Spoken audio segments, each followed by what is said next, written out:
sense others' energy so as to protect yourself? Now, have you ever spoken to people or walked into a group, spent some time with a group of people, and then returned to feel drained out, tired? You're not the same person who went. If that's the case, then you have been absorbing some not so good energies of some people. So let's see how to sense others' energy. Now, this is irrespective of the collective mood of the space. Now, for example, if you're going in for a celebration, be a birthday party or wedding or some other celebration, the general collective mood of that environment, of that space, is happiness, euphoric. And you might be hanging around, having a good time, eating some good food, speaking to a few people, and you've not done anything physical there. Yet when you return, you feel disoriented, you feel irritated. Then think back, see whom you've been interacting with. So how do you sense the energy of another person? By their body language. People with low energy will be slouching with droopy shoulders and they'll be dragging themselves.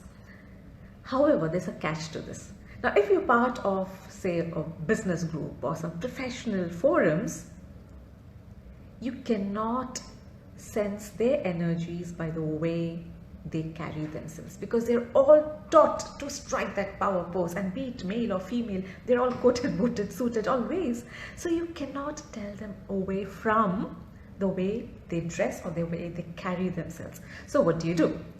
The two foolproof method is, one is to listen to your body signals. Your body will tell you.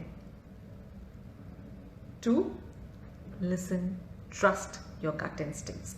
These are the two foolproof methods which can never ever go wrong.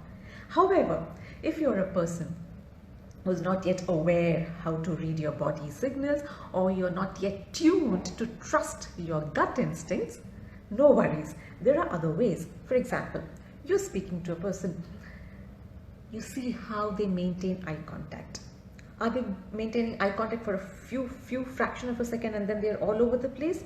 No, that's not right. Similarly, if they're holding it for too long, that's also not right. If they're gazing at you, no, that's not the right type of people you want to be around with.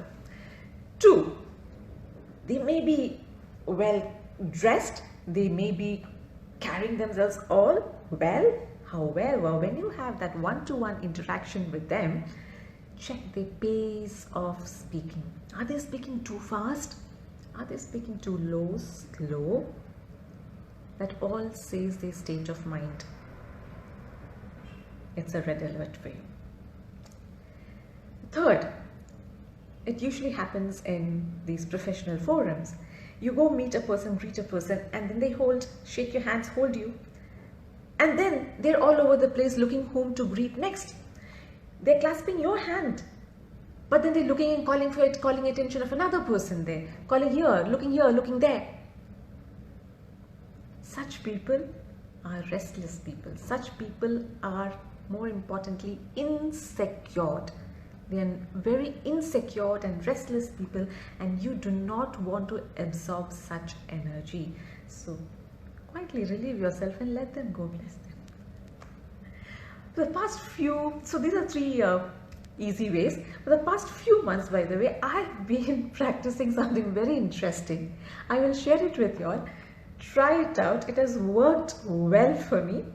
It should work for you. Now, when I walk into these forums, you know what I do? Instead of greeting people, few of them, I select a few of them, and instead of greeting them with, hey, how are you? I go shake hands and say, hey, how are you feeling today? It works, because if, as I told before, the person is grounded, and very importantly, if the person is a secured individual, he or she will not be perturbed by that question of yours, will not be irritated. If you're lucky, they will give you a true answer. It doesn't matter if they give you or not. What matters is how they respond to that immediately. So if they're not perturbed by that question, they are in a happy space, they are grounded, they are secure and individual. They may give you an answer, well and fine. If they don't, they joke about it, move on. Check if the person is irritated, they're taken aback, they're shocked by that question. All those are red flags. And if there's another type of people which I've encountered, they take some time, momentary seconds, but then they collect themselves and then they say, oh, I'm awesome, I'm great. And then they don't maintain that momentum later on when you continue talking to them. That also gives them off. So these are small quickie tips how you can sense another's energy, only so that you can protect yourself. You are your own responsibility. You need to protect yourself, and this is how you can sense others' energy. Two foolproof method: listen to your body signals and trust your gut instincts. You can never go wrong. If you aren't into that yet, see how they maintain eye contact, see how they pace, they talk, how they clasp your hand and look around. Are they looking around, or are they giving, even if it's just 30 seconds, are they giving you complete attention? Matters. And you can try this. It's some fun, but you can sense the other person's energy by asking, how do you feel?